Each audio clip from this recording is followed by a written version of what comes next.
Hormuz প্রণালী নিস্তব্ধ, ট্যাঙ্কারগুলো দাঁড়িয়ে আছে, বাজার কাঁপছে, আর সুপার পাওয়াররা বুঝতে পারছে খেলার নিয়মটা বদলে গেছে। এই নতুন খেলার কেন্দ্রে একটাই খেলোয়াড়, ইরান। আর এবার তারা শুধু প্রতিরোধ করছে না, তারা নিয়ন্ত্রণ নিচ্ছে।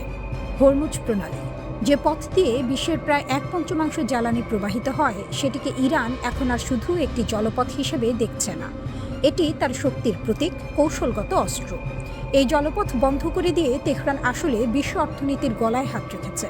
বার্তা একটাই, শর্ত মানো, না হলে শ্বাস বন্ধ। ইরানের শর্ত, সেগুলো শুধু সামান্য ছাড় নয়, পুরো খেলার নিয়ম বদলে দেওয়ার মতো। তারা বলছে যুক্তরাষ্ট্রকে মধ্যপ্রাচ্য থেকে সেনা সরাতে হবে, সব ধরনের নিষেধাজ্ঞা তুলে নিতে হবে, অতীতের যুদ্ধের ক্ষতিপূরণ দিতে হবে, এমনকি ভবিষ্যতে আর কখনো ইরানকে হুমকি না দেওয়ার নিশ্চয়তাও দিতে হবে। কোনো সাধারণ আলোচনার প্রস্তাব নয়, এক ধরনের চূড়ান্ত আলটিমেটাম। কিন্তু ইরান কেন এতটা আত্মবিশ্বাসী? দীর্ঘদিন ধরে তারা বুঝে এসেছে সরাসরি যুদ্ধে সুপার পাওয়ারকে হারানো কঠিন। তাই তারা বেছে নিয়েছে চোক পয়েন্ট স্ট্র্যাটেজি, যেখানে একটি সংকীর্ণ কিন্তু গুরুত্বপূর্ণ পথ নিয়ন্ত্রণ করেই পুরো বিশ্বকে প্রভাবিত করা যায়। হরমুজ সেই পথ। একে বন্ধ করে ইরান শুধু আমেরিকাকে নয়, ইউরোপ, এশিয়া সবকিছুকে চাপের মধ্যে ফেলছে। কিন্তু এখানেই শেষ নয়। বিশ্ব যখন হরমুজ নিয়ে ব্যস্ত, তখন আরেকটি বড় খেলা শুরু হয়েছে উত্তরে আর্কটিকে। চীন আর রাশিয়া মিলে খুলতে চাইছে নতুন সমুদ্রপথ, নর্দার্ন সি রুট। এই পথ যদি পুরোপুরি চালু হয়, তাহলে ইউরোপ এশিয়ার বাণিজ্য নতুন রূপ নেবে। আর সবচেয়ে বড় কথা, হরমুজের উপর নির্ভরতা কমে যাবে। রাশিয়ার পারমাণবিক আইস ব্রেকার, চীনের বাণিজ্যিক আগ্রহ, সব মিলিয়ে তৈরি হচ্ছে এক নতুন সামুদ্রিক বাস্তবতা। কিন্তু এই বাস্তবতা এখনও পুরোপুরি কার্যকর নয়, আর এই গ্যাপটাই কাজে লাগাচ্ছে ইরান। যদি এমন হয়, একদিকে হরমুজ বন্ধ, অন্যদিকে বিকল্প পথ এখনও পরীক্ষামূলক, এই অবস্থায় বিশ্ব অর্থনীতি কার্যত বন্দী, আর বন্দির চাবি ইরানের হাতে। এখানে ইরানের আরেকটি মাস্টার স্ট্রোক হলো, তারা শুধু সামরিক চাপ দিচ্ছে না, কূটনৈতিক খেলাও চালাচ্ছে। ওমানের সঙ্গে তারা নতুন ট্রানজিট রুট নিয়ে আলোচনা করছে, যেটা সাময়িকভাবে কিছু জাহাজ চলাচল চালু রাখতে পারে। কিন্তু গুরুত্বপূর্ণ বিষয় হলো, এই রুট চালু মানেই হরমুজ পুরোপুরি খুলে দেওয়া নয়। সিদ্ধান্তের চাবিকাঠি থাকবে তেহরানের হাতেই। এখন প্রশ্ন, যুক্তরাষ্ট্র কি এই শর্ত মানবে?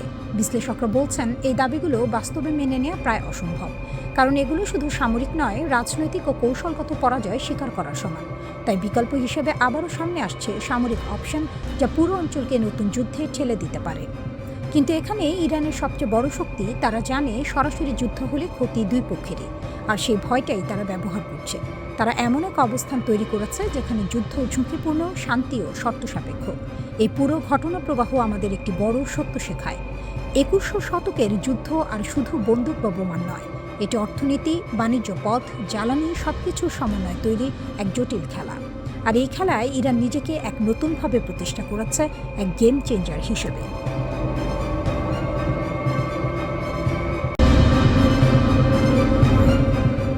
90-এর দশক।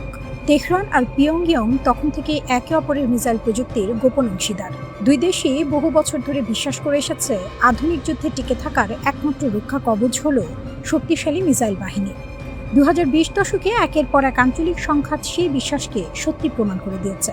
কিন্তু অবাক করা বিষয় হলো, এত পুরনো সম্পর্ক থাকা সত্ত্বেও গত কয়েক বছরে দুই দেশের প্রযুক্তিগত সহযোগিতা কার্যত থমকেছিল। করোনাকালে উত্তর কোরিয়া নিজেকে এমনভাবে বিচ্ছিন্ন করে ফেলেছিল যে বাইরের কারো সাথে তেমন যোগাযোগই রাখেনি। এরপর দুই দেশই নিজেদের অস্ত্রশিল্পে এতটাই স্বনির্ভর হয়ে ওঠে যে একে অপরের প্রয়োজন আগের মতো ছিল না। 2024 সালে অবশ্য দুই দেশের মধ্যে উচ্চ পর্যায়ের কূটনৈতিক যোগাযোগ আবার শুরু হয়। আর এখানেই ঢুকে পড়ে তৃতীয় এক শক্তি, রাশিয়া।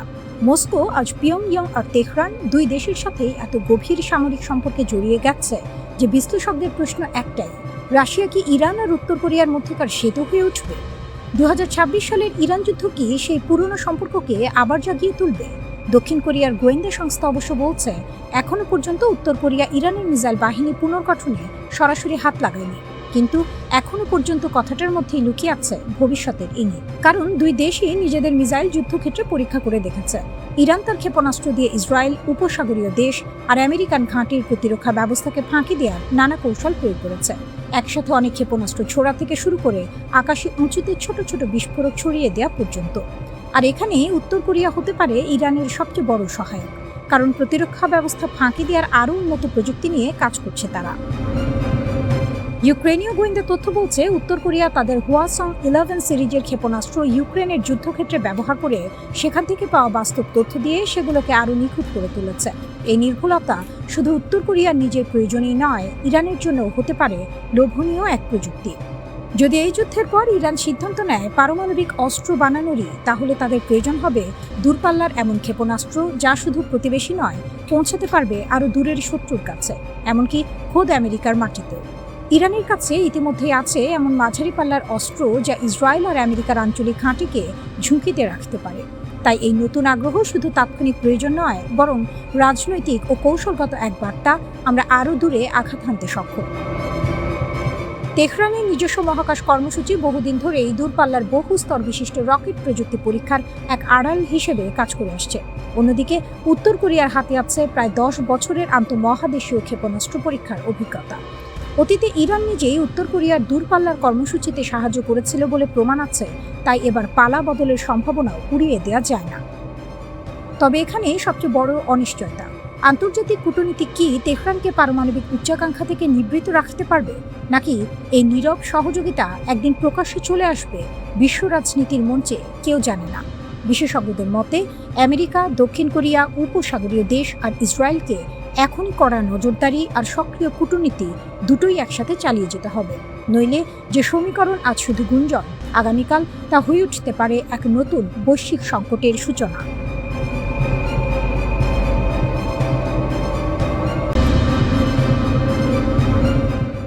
রাত তখন গভীর। তেল আবিবের আকাশে বেজে ওঠে সাইরেন। মানুষ ছোটে বাংকারের দিকে। এই সাইরেন যে ক্ষেপণাস্ত্রের জন্য বাজছে তার নাম আগে থেকেই লেখা আছে ইসরায়েলি প্রতিরক্ষা মন্ত্রণালয়ের সবচেয়ে ভয়ের তালিকায়, কাদার এফ। প্রায় 2000 কিলোমিটার পাল্লার এই ক্ষেপণাস্ত্র শুধু কাগজে কলমের হুমকি নয়, এটি এক প্রমাণিত যুদ্ধক্ষেত্রে বহুবার ব্যবহৃত অস্ত্র। আর তার চেয়েও বড় প্রশ্ন এখন উঠছে অন্য জায়গায়, এরপর কোথায়? কাদার পরিবারের সবচেয়ে দীর্ঘ পাল্লার সদস্য এই কাদার এফ। 2007 সালে প্রথম প্রকাশ্যে আসা এই সিরিজের শিকড় গিয়ে ঠেকে শাহাব 3 পর্যন্ত, যার প্রযুক্তিগত ভিত্তি এসেছিল উত্তর কোরিয়া আর সোভিয়েত আমলের নকশা থেকে। কিন্তু ইরান বসে থাকেনি পুরনো নকশা নিয়ে। কাদার এস, কাদার এইচ পেরিয়ে কাদার এফ এখন 2 স্তরের নকশায় তৈরি। তরল জ্বালানির প্রথম স্তর আর বিচ্ছিন্নযোগ্য ওয়ারহেড অংশ। শাহাবের যেখানে জ্বালানি ভরতে ঘন্টার পর ঘন্টা লাগত, কাদার এফ প্রস্তুত হয়ে যায় মাত্র 30 মিনিটে। অর্থাৎ উৎক্ষেপণের আগেই তাকে মাটিতে ধরে ফেলা আরও কঠিন। ইনার্শিয়াল নেভিগেশনের সঙ্গে জিপিএস সংশোধনযুক্ত এই ক্ষেপণাস্ত্রের ওয়ারহেড শেষ মুহূর্তে দিক পরিবর্তন করতে পারে, নিশানা আরও নিখুঁত করার জন্য। প্রায় 1000 কেজি পর্যন্ত প্যালট বহনে সক্ষম কাদার এফ এর কিছু সংস্করণে আছে ক্লাস্টার মিউনিশন, যা একসঙ্গে বিস্তৃত এলাকায় ছড়িয়ে পড়ে প্রতিরক্ষা ব্যবস্থাকে বিভ্রান্ত করার জন্য ডিজাইন করা। 2025 সালের জুনে ইরান ইসরায়েল সংঘাতের সময় বিপ্লবী গার্ড নিজেই স্বীকার করেছিল কাদার সিরিজ, ইমাদ আর কঠিন জ্বালানির খাইবার সেখান একসঙ্গে ব্যবহার করার কথা। লক্ষ্য ছিল তেল আবিব আর হাইফা। আর 2026 সালের ফেব্রুয়ারিতে নতুন করে যুদ্ধ শুরু হওয়ার পর প্রতিশোধমূলক হামলায় ইরান আবার কাদার ব্যবহারের কথা স্বীকার করে। এবার নতুন খোরামশার 4 এর সঙ্গে যৌথভাবে ক্লাস্টার ওয়ারহেড নিয়ে তেল আবিবের কাছে। ইরানি রাষ্ট্রীয় টেলিভিশন এটাকে বর্ণনা করেছিল এক জ্যেষ্ঠ কর্মকর্তা হত্যার প্রতিশোধ হিসেবে। ইসরায়েলও পাল্টা লক্ষ্যবস্তু করেছে ইস্পাহানে মজুত রাখা কাদার ক্ষেপণাস্ত্র আর উৎক্ষেপণ কেন্দ্র। যুদ্ধ শুধু আকাশে নয়, লড়াই চলছে মাটির নিচে। কাদার এফ ইরানের সবচেয়ে আধুনিক অস্ত্র নয়, নতুন কঠিন জ্বালানির ডিজাইনগুলো দ্রুত উৎক্ষেপণযোগ্য আর ট্র্যাক করা কঠিন। কিন্তু কাদার এফ এর গুরুত্ব ভিন্ন জায়গায়। এটা ইরানের প্রমাণিত রণাঙ্গনে যাচাই হওয়া এমন এক ব্যবস্থা যা বারবার ইসরায়েলের গভীরে আঘাত হানার সক্ষমতা দেখিয়েছে। বিশ্লেষকরা বলছেন ম্যানুভারেবল ওয়ারহেড আর ক্লাস্টার সংস্করণ সরাসরি আয়রন ডোম আর থার্ডের মতো ব্যবস্থাকে ফাঁকি দিতে তৈরি করা হয়েছে। মার্কিন সেন্ট্রাল কমান্ডের 2022 সালের হিসাব অনুযায়ী ইরানের হাতে 3000-এর বেশি ব্যালিস্টিক ক্ষেপণাস্ত্র। পাহাড় কেটে তৈরি মিসাইল সিটি নামের ভূগর্ভস্থ ঘাঁটিতে সুরক্ষিত শাহাব 3, সেজ্জিল আর খোররামশার পরিবারের অস্ত্র। আর সবচেয়ে চাঞ্চল্যকর প্রতিবেদনে বলা হচ্ছে উত্তর কোরিয়ার হোয়াসং-15 আন্তঃমহাদেশীয় ক্ষেপণাস্ত্রের সঙ্গে যুক্ত 80 টনের একটি রকেট বুস্টার পিয়ংইয়ং থেকে তেহরানে পাচার হয়ে থাকতে পারে। যে হোয়াসং-15 এর পাল্লা প্রায় 8000 কিলোমিটার, তাত্ত্বিকভাবে মার্কিন মূল ভূখণ্ডের বড় অংশ যার নাগালে। ইরানের হাতে কার্যকর পারমাণবিক অস্ত্র বা প্রমাণিত আন্তঃমহাদেশীয় ক্ষেপণাস্ত্রের কোনো স্বাধীনভাবে যাচাই হওয়ার প্রমাণ নেই। ইরান কি করতে চায় আর তার হাতে আসলে কি আছে, এই দুয়ের মধ্যে ফারাক বিশাল। তবু পশ্চিমা বিশ্লেষকদের ঘুম উড়িয়ে দিচ্ছে অন্য একটি হিসাব, দূরপাল্লার ক্ষেপণাস্ত্র, হাইপারসনিক প্রযুক্তি, ড্রোন ঝাঁক, ভূগর্ভস্থ ঘাঁটি আর ইলেকট্রনিক যুদ্ধ কৌশল মিলিয়ে ইরান বছরের পর বছর ধরে গড়ে তুলেছে এমন এক কৌশল যার লক্ষ্য একটাই, যুক্তরাষ্ট্রের প্রচলিত সামরিক প্রাধান্যকে যতটা সম্ভব ব্যয়বহুল আর ঝুঁকিপূর্ণ করে তোলা।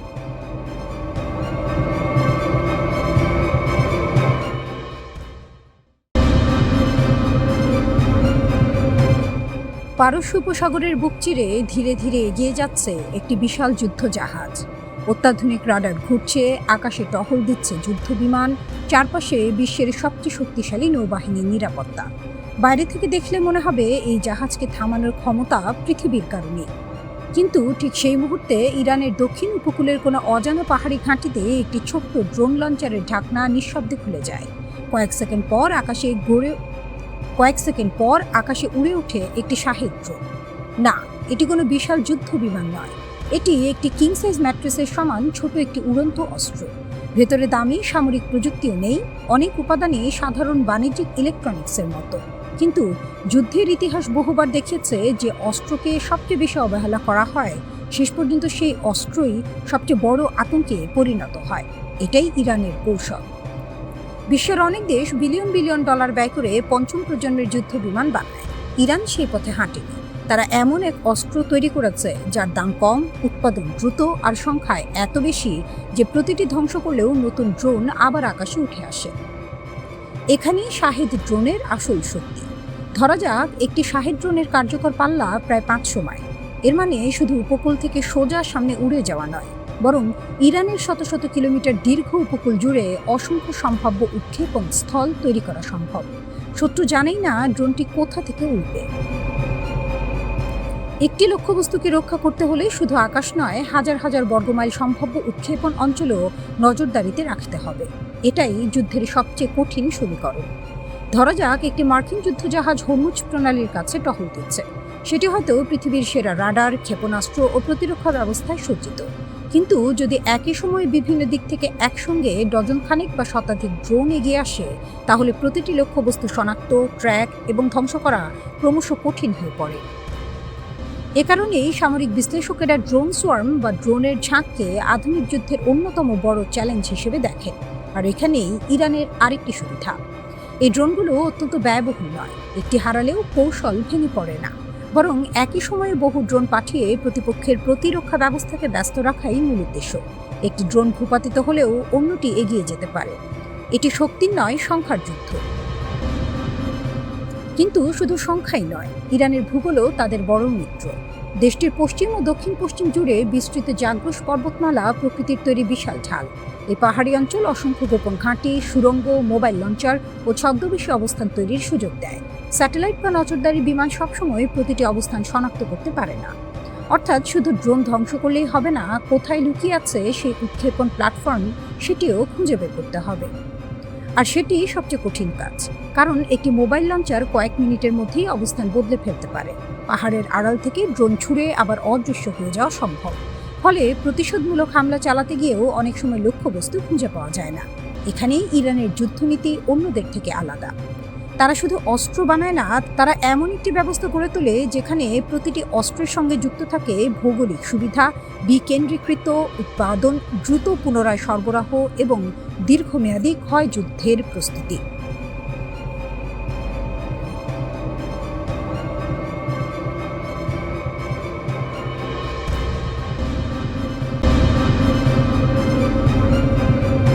আমেরিকার সবচেয়ে গুরুত্বপূর্ণ আকাশ প্রতিরক্ষা অস্ত্র প্যাট্রিয়ট ও থার্ড ক্ষেপণাস্ত্র ভাণ্ডার দ্রুত ফুরিয়ে যাচ্ছে। যুদ্ধের শুরুতে যে আত্মবিশ্বাস ছিল, এখন তা জায়গা করে দিচ্ছে হিসাব নিকাশ আর সীমাবদ্ধতার কঠিন বাস্তবতায়। যুদ্ধক্ষেত্রে সবসময় গোলাবারুদি শেষ কথা বলে না, কখনো কখনো শেষ কথা বলে কে টিকে থাকতে পারে। আর এই লড়াইয়ে যতই চাপ আসুক, ইরান যেন সেই টিকে থাকার গল্পটাই লিখে যাচ্ছে, নিঃশব্দে কিন্তু ভয়ঙ্করভাবে। 2026 সালের ফেব্রুয়ারিতে অপারেশন এপিক ফিউরি শুরু করার সময় ডোনাল্ড ট্রাম্প বলেছিলেন এই অভিযান কয়েকদিনের মধ্যেই শেষ হবে। সেই সময়সীমা পরে বাড়িয়ে কয়েক সপ্তাহ করা হয়। কিন্তু বাস্তবতা 5 মাস পার হয়ে গেছে, যুদ্ধ থামেনি, বরং ছড়িয়ে পড়েছে গোটা পশ্চিম এশিয়ায়। আর এই দীর্ঘযুদ্ধে ফাঁস হয়ে গেছে আমেরিকার এক বড় দুর্বলতা। যুক্তরাষ্ট্রভিত্তিক থিঙ্ক ট্যাঙ্ক CSIS এর সাম্প্রতিক প্রতিবেদনে বলা হয়েছে, প্যাট্রিয়ট ক্ষেপণাস্ত্রের মজুদ এখন 1000-এর নিচে নেমে এসেছে, কিছু হিসাব অনুযায়ী 759 থেকে 827-এর মধ্যে। অন্যদিকে থার্ড ইন্টারসেপ্টর রয়েছে মাত্র প্রায় 250-টির মতো। অর্থাৎ যুদ্ধের শুরু থেকে প্রায় 65% প্যাট্রিয়ট ক্ষেপণাস্ত্র ইতোমধ্যে ব্যবহৃত বা হারিয়ে গেছে। প্যাট্রিয়ট ও থার্ডই ছিল যুক্তরাষ্ট্র, ইসরায়েল এবং তাদের মিত্রদের প্রধান ঢাল, যা ইরানের ব্যালিস্টিক মিসাইলের ড্রোন হামলা ঠেকাতে ব্যবহৃত হয়েছে। এমনকি এখন এমন পরিস্থিতিও তৈরি হচ্ছে যেখানে যুক্তরাষ্ট্রের কমান্ডাররা কিছু ক্ষেপণাস্ত্র ইচ্ছা করেই ভূপাতিত করছেন না, যদি তা জনবসতিহীন এলাকায় গিয়ে পড়ে। কারণ প্রতিটি ইন্টারসেপ্টর এখন অমূল্য।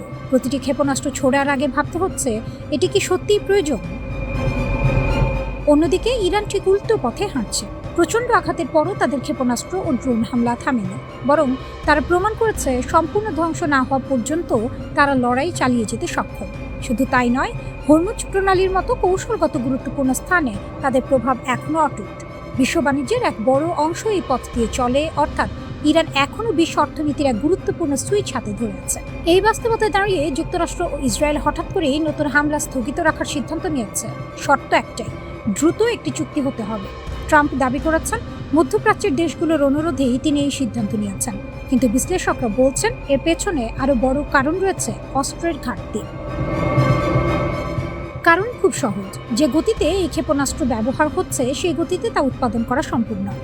2025 সালে যেখানে মাত্র 600 প্যাট্রিয়ট ইন্টারসেপ্টর তৈরি হচ্ছে, সেখানে যুদ্ধক্ষেত্রে ব্যবহার হয়েছে তার চেয়েও বেশি। থার্ডের ক্ষেত্রে পরিস্থিতি আরও ভয়াবহ, বছরে মাত্র 96টি তৈরি হয়, অর্থাৎ ক্ষয়পূরণ করার মতো সক্ষমতা শিল্প খাতে এখনও তৈরি হয়নি। তবে যুক্তরাষ্ট্র বসে নেই। ইতিমধ্যে লকহিড মার্টিন এর সঙ্গে বহু বিলিয়ন ডলারের চুক্তি করা হয়েছে, যার মাধ্যমে প্যাট্রিয়ট উৎপাদন বাড়িয়ে বছরে 2000 ইউনিটে নেওয়ার পরিকল্পনা চলছে। থার্ডের ক্ষেত্রে উৎপাদন 4 গুণ বাড়ানোর উদ্যোগ নেওয়া হয়েছে, কিন্তু এইসব পরিকল্পনা বাস্তবায়ন হতে সময় লাগবে, আর যুদ্ধ অপেক্ষা করে না। যদি এখনই যুক্তরাষ্ট্র এই পরিমাণ চাপ সামলাতে হিমশিম খায়, তাহলে ভবিষ্যতে যদি চীনের মতো শক্তির সঙ্গে সংঘাত হয়, তখন কি হবে? যুক্তরাষ্ট্রের মিত্ররাও এখন বিকল্প পথ খুঁজছে। ইরান, চীন বা ইউরোপের সঙ্গে সম্পর্ক উন্নয়নের চেষ্টা করছে।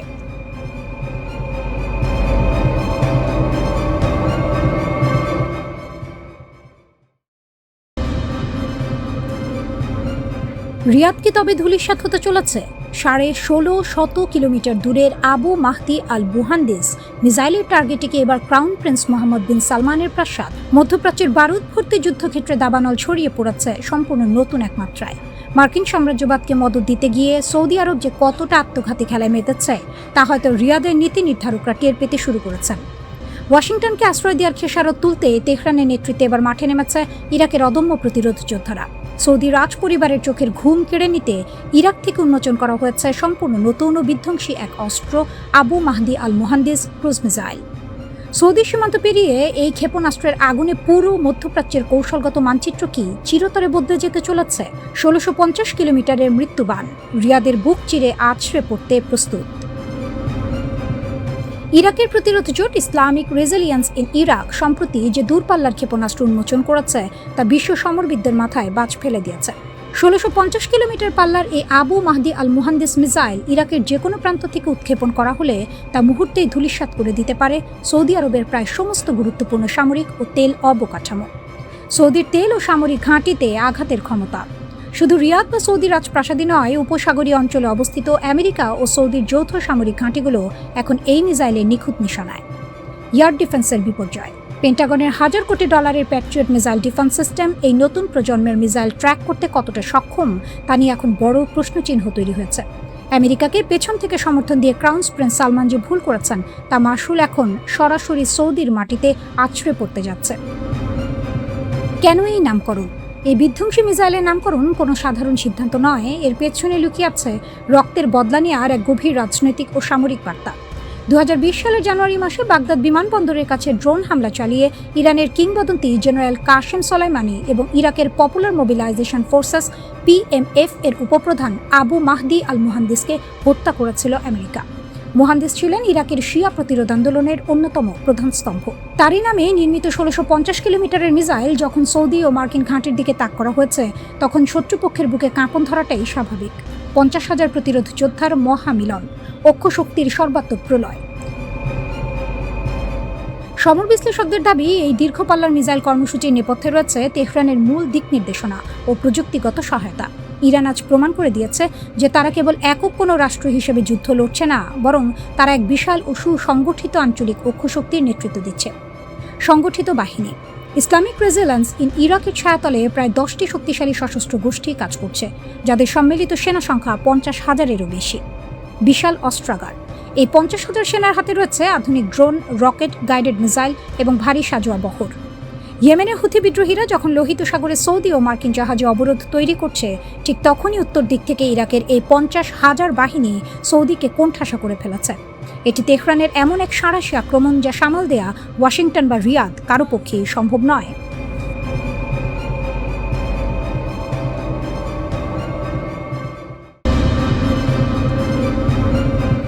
পেন্টাগনের উচ্চ নিরাপত্তা বেষ্টিত ভূগর্ভস্থ কমান্ড সেন্টার কিংবা তেল আবিবের সামরিক সদর দপ্তরের মাল্টি-মিলিয়ন ডলারের আধুনিক রাডার রূপ। পুরো নিয়ন্ত্রণ কক্ষ আচ্ছন্ন এক থমথমে নীরবতায়। হঠাৎ কন্ট্রোল প্যানেলের বিশাল ডিজিটাল স্ক্রিনে ভেসে উঠল কয়েকটা লাল বিন্দু। মুহূর্তের মধ্যে গর্জে উঠল বিপদ সংকেতের তীব্র সাইরেন। কপালে বিন্দু বিন্দু ঘাম জমতে শুরু করল অভিজ্ঞ মার্কিন সামরিক কমান্ডারদের। একের পর এক ইলেকট্রনিক কাউন্ট মেজার আর অত্যন্ত শক্তিশালী জ্যামার সক্রিয় করা হলো। কিন্তু না, সব ধরনের আমেরিকান জ্যামিং সিগন্যালকে বুড়ো আঙুল দেখিয়ে ধেয়ে আসছে 1450 কিলোমিটার পাল্লার সেই অমোঘ মারণাস্ত্র। পর্দার ওপাশে থাকা পেন্টাগনের শীর্ষ কর্মকর্তারা বুঝে গেলেন আবারও ব্যর্থ হয়েছে তাদের $100 কোটি আকাশ প্রতিরক্ষা ব্যবস্থা। যুদ্ধের ময়দানে আবির্ভাব ঘটেছে এমন এক অপ্রতিরোধ্য মিসাইলের, যার প্রতিটি গর্জন পেন্টাগনের রাতের ঘুম হারাম করে দিচ্ছে। তেহরানের এই সামরিক জাদু দণ্ডটির নাম খাইবার শেকান। পশ্চিম ইরানের দুর্গম পাহাড়ি সামরিক ঘাঁটি থেকে যখন এই ক্ষেপণাস্ত্র উড়াল দেয়, তখন তার লক্ষ্যবস্তু থাকে 1000 কিলোমিটার দূরের ইসরায়েল কিংবা উপসাগরীয় অঞ্চলে ছড়িয়ে থাকা মার্কিন সামরিক ঘাঁটিগুলো। তরল নয়, কঠিন জ্বালানিতে চালিত এই ক্ষেপণাস্ত্র উৎক্ষেপণে সময় লাগে অবিশ্বাস্য রকম কম। প্রতিপক্ষ প্রতিক্রিয়া জানানোর বা সতর্ক হওয়ার সুযোগ পাওয়ার আগেই এটি পার করে দেয় শত শত মাইল। কিন্তু প্রশ্ন হলো, আমেরিকার সর্বাধুনিক জ্যামিং প্রযুক্তি আর অপটিক্যাল ট্র্যাকিংকে সম্পূর্ণ অকেজো করে দিয়ে খাইবার শেকান কিভাবে এতটা নিখুঁত ও প্রাণঘাতী হয়ে উঠল? সামরিক বিশ্লেষকদের গোপন নথি আর ডিফেন্স সিকিউরিটি এশিয়া রিপোর্ট বলছে, এই অপ্রতিরোধ্য ক্ষমতার নেপথ্যে নিঃশব্দে দাঁড়িয়ে আছে বিশ্ব রাজনীতির আরেক মহাশক্তি, চীনের ড্রাগন আর্মি। সবার অলক্ষ্যে বেইজিং তেহরানের হাতে তুলে দিয়েছে তাদের সবচেয়ে গোপন ও অত্যাধুনিক জ্যামিং বিরোধী স্যাটেলাইট ও রেডিও প্রযুক্তি। মার্কিন সেনাবাহিনী তাদের ইলেকট্রনিক ওয়ারফেয়ার দিয়ে ভেবেছিল ইরানের ক্ষেপণাস্ত্রের পথ ভুলিয়ে দেবে, কিন্তু চীনের সরবরাহ করা জ্যামিং প্রুফ গাইডেন্স সিস্টেমের কারণে আমেরিকান সিগন্যাল অ্যাটাক খাইবার শেকানের কাছে নিছক ছেলে খেলায় পরিণত হয়েছে। তবে শুধু চীনা প্রযুক্তি দিয়ে থামেনি ইরান। তারা পারস্যের এই রণক্ষেত্রকে বানিয়ে ফেলেছে এক পরম টেকনোলজিক্যাল গবেষণাগার। তেহরান প্রতিটি ক্ষেপণাস্ত্র উৎক্ষেপণকে দেখছে এক অনন্য ডেটা সংগ্রহের মিশন হিসেবে। যখনই একটি খাইবার শেকান উৎক্ষেপণ করা হয়, ইরান কেবল তার আঘাত দেখার জন্য বসে থাকে না। প্রতিপক্ষের রাডার কিভাবে সাড়া দিচ্ছে, শত্রু দেশের ইন্টারসেপ্টর মিসাইল কোন থেকে আসছে, পেন্টাগনের আর্লি ওয়ার্নিং সিস্টেম কত সেকেন্ড সময় নিচ্ছে, প্রতিটি সূক্ষ্ম তথ্য রিয়েল টাইমে সংগ্রহ করে তাদের গোয়েন্দা নেটওয়ার্ক। পরের উৎক্ষেপণেই বদলে ফেলা হয় খাইবার শেকানের অ্যালগোরিদম, গতিপথ এবং তার চূড়ান্ত মুহূর্তের কৌশল। ক্ষেপণাস্ত্রটির সর্বাধুনিক সংস্করণে যুক্ত করা হয়েছে টার্মিনাল ফেজ ম্যানুভারেবিলিটি, অর্থাৎ লক্ষ্যবস্তুর ঠিক মাথার ওপর পৌঁছে এটি এমনভাবে দিক আর গতি পরিবর্তন করে যে আমেরিকার প্যাট্রিয়ট কিংবা ইসরায়েলের অ্যারো 3 সিস্টেমের কম্পিউটার সফটওয়্যার সম্পূর্ণ বিভ্রান্ত হয়ে পড়ে। পারস্যের নীল আকাশে ক্ষেপণাস্ত্রটির অবিশ্বাস্য গতিবেগ আর শেষ মুহূর্তের এই বাঁক নেয়া দুয়ে মিলে তৈরি হয় এক গাণিতিক ধাঁধা, যা সমাধান করার ক্ষমতা পশ্চিমা কোনো অ্যান্টিমিসাইল ইন্টারসেপ্টরের নেই। তেহরানের এই নিখুঁত প্রযুক্তিগত রূপান্তর পেন্টাগনের বছরের পর বছর ধরে গড়ে তোলা আকাশ আধিপত্যের অহংকারকে চুরমার করে দিয়েছে। এটি আর কেবল দুটি দেশের মধ্যে কয়েক রাউন্ড ক্ষেপণাস্ত্র আর প্রতিরক্ষার চেনা লড়াই নেই। এটি এখন প্রযুক্তি, রিয়েল টাইম গোয়েন্দা তথ্য আর দ্রুত অভিযোজনের এক শ্বাসরুদ্ধকর ডিজিটাল মহাযুদ্ধ।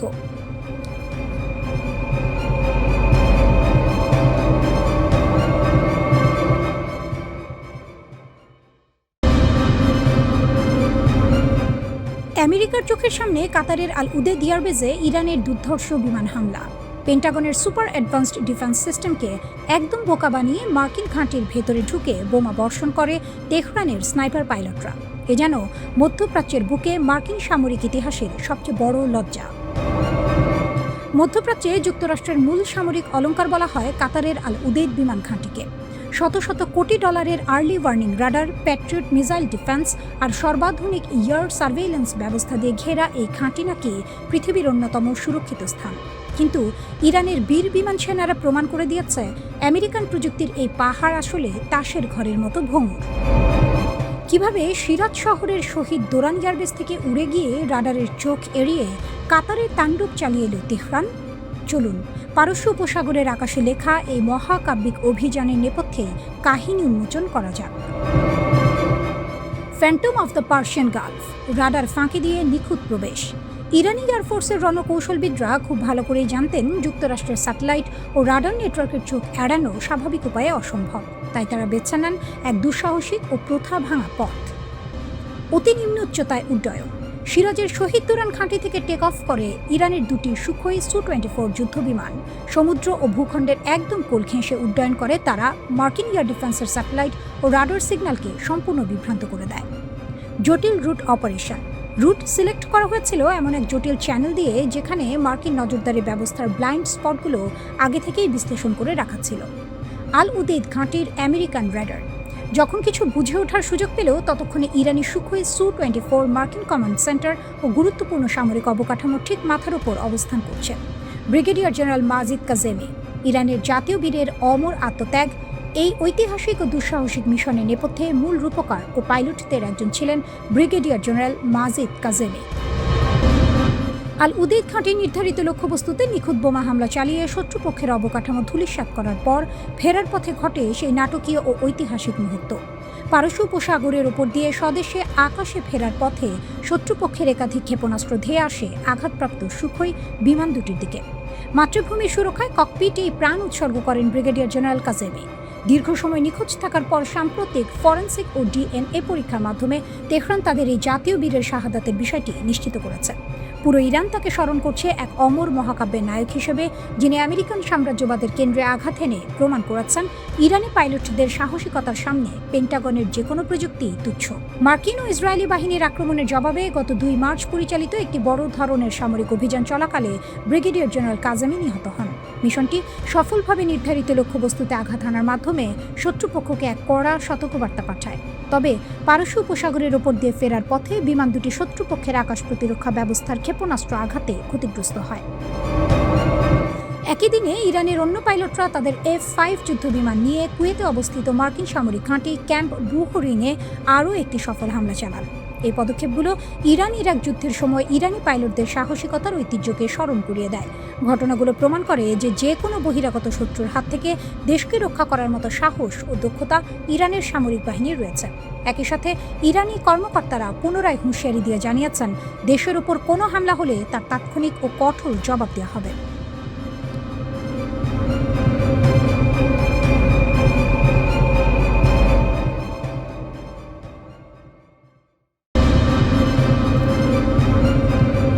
কোনো দেশের সেনাপ্রধান কিংবা প্রেসিডেন্টকে হত্যা করে কি সেই দেশের সার্বভৌমত্ব ধুলোয় মিশিয়ে দেওয়া সম্ভব? আমেরিকা আর ইসরায়েল ভেবেছিল জবাবটা হয়তো হ্যাঁ, কিন্তু পেন্টাগনের রণকৌশলকে বুড়ো আঙুল দেখিয়ে সাবেক সোভিয়েত ইউনিয়নের এক অতি গোপন সামরিক নকশাকে হাতিয়ার করেছে ইরান। রাশিয়ার সেই পুরনো থিওরিকে আধুনিক প্রযুক্তির সাথে মিশিয়ে তেহরান আজ এমন এক মাথাহীন অদৃশ্য সেনা বা মোজাইক ডিফেন্স তৈরি করেছে, যার মূল কমান্ড সেন্টার বোমার আঘাতে উড়িয়ে দিলেও যুদ্ধের ময়দানে পাল্টা আঘাতের তীব্রতা এতটুকু কমবে না, বরং বহুগুণ বেড়ে যাবে। পেন্টাগন ইরানকে ছোঁয়া তো দূরের কথা, পূর্ণাঙ্গ যুদ্ধের নাম শুনলেই পিছু হটছে। তার নেপথ্যে লুকিয়ে থাকা এই মাস্টার প্ল্যানের ভেতরে কি আছে? 2003 সালের ইরাক যুদ্ধ তেহরানের জন্য সবচেয়ে বড় শিক্ষা। দেয়ালে বাঁধানো একটি মোজাইক নকশার কথা ভাবুন। এর একটি টাইলস ভেঙে গুঁড়িয়ে গেলেও যেমন মূল ছবিটার অস্তিত্ব নষ্ট হয় না, ইরানের সেনা কাঠামো ঠিক একইভাবে গড়ে তোলা। কিন্তু কেন এমন জটিল নকশা তৈরি করতে বাধ্য হলো তেহরান? 2003 সালে মাত্র 26 দিনে সাদ্দাম হোসেনের শক্তিশালী ইরাক সরকারের পতন দেখে স্তম্ভিত হয়ে গিয়েছিল গোটা বিশ্ব। তেহরানের সমরবিদরা উপলব্ধি করেন, একক কেন্দ্রীয় কমান্ড সেন্টারের ওপর নির্ভরশীল যে কোনো প্রচলিত বাহিনী আমেরিকার অত্যাধুনিক ট্র্যাকিং ও বোমারু বিমানের সামনে কয়েক সপ্তাহ টিকবে না। সাদ্দামের ভুল থেকে শিক্ষা নিয়ে ইরান সিদ্ধান্ত নেয় তারা আর কোনো হৃৎপিণ্ড রাখবে না যা এক আঘাতে স্তব্ধ করে দেওয়া যায়। 31টি স্বায়ত্তশাসিত জোন, এক বিশাল মাথাহীন সেনাবাহিনী। সোভিয়েত ইউনিয়নের বিকেন্দ্রীভূত যুদ্ধকৌশলকে ঢেলে সাজিয়ে ইরান পুরো দেশকে 31টি সম্পূর্ণ স্বাধীন ও স্বায়ত্তশাসিত প্রাদেশিক সামরিক জোনে ভাগ করে ফেলে। স্বাধীন সিদ্ধান্ত গ্রহণের ক্ষমতা। প্রতিটি জোনে রয়েছে আলাদা আলাদা Islamic revolutionary guard corps unit, Basij আধা সামরিক বাহিনী এবং নিজেদের গোপন অস্ত্রাগার। 4 ধাপের বিকল্প নেতৃত্ব। তেহরানের মূল হেডকোয়ার্টার ধ্বংস হলেও বা যোগাযোগ একদম বিচ্ছিন্ন হয়ে গেলেও এই 31টি প্রদেশের স্থানীয় কমান্ডারদের কাছে আগাম নির্দেশনা দেওয়া আছে। এমনকি কোনো কমান্ডারের মৃত্যু হলে লড়াই যেন না থামে, সেজন্য আগে থেকেই 4 ধাপ পর্যন্ত বিকল্প উত্তরসূরি নির্দিষ্ট করে রাখা হয়েছে। স্বয়ংক্রিয় সামরিক ক্ষমতা। কোনো কেন্দ্র থেকে সিগন্যাল পাওয়ার প্রয়োজন নেই। আঞ্চলিক জোনগুলো নিজস্ব উপায়ে স্বাধীনভাবে শত্রুকে ধ্বংস করার ক্ষমতা রাখে। সস্তার প্রযুক্তি। পেন্টাগনের আসল মাথা ব্যথা আমেরিকা বা পশ্চিমা বিশ্ব শত শত কোটি ডলার খরচ করে বিশাল যুদ্ধ বিমান ও বিমানবাহী রণতরী বানায়, কিন্তু ইরান এই ফাঁদে পা দেয়নি। মোজাইক ডিফেন্সের মূল দর্শনই হল কম খরচে শত্রুকে বছরের পর বছর ধরে মশার মতো কামড়ে ক্লান্ত করে দেয়া। ইরানের দুর্গম পাহাড়ের খাজে কিংবা ভূগর্ভস্থ টানেলে লুকিয়ে রাখা হয়েছে সস্তার শাহী ড্রোন, ব্যালিস্টিক ক্ষেপণাস্ত্র এবং ক্ষিপ্রগতির ড্রোন স্পিডবোট। যখনই কোনো শত্রু পারস্য উপসাগরে প্রবেশের চেষ্টা করবে, 31টি ভিন্ন ভিন্ন জোন থেকে একযোগে শুরু হবে ড্রোনের ঝাঁক ও মিসাইলের বৃষ্টি। বিশাল অঙ্কের খরচে তৈরি প্যাট্রিয়ট বা আয়রন ডোম এই অবিরাম কম খরচে ড্রোন আর মিসাইল ঠেকিয়ে নিজেদের ভান্ডার খালি করতে বাধ্য হচ্ছে। মোজাইক ডিফেন্স ইরানকে পেন্টাগন ও ইসরায়েলি বিমান বাহিনীর হামলার হাত থেকে দুর্ভেদ্য সুরক্ষা দিয়েছে ঠিকই, কিন্তু এর সাথে তৈরি হয়েছে এক চরম ভয়ঙ্কর বাস্তবতা। সমরবিদদের মতে এই সিস্টেমের সবচেয়ে আতঙ্কের বিষয় হলো একে একবার সক্রিয় বা চালু করে দিলে চাইলেও আর সহজে বন্ধ করা যায় না।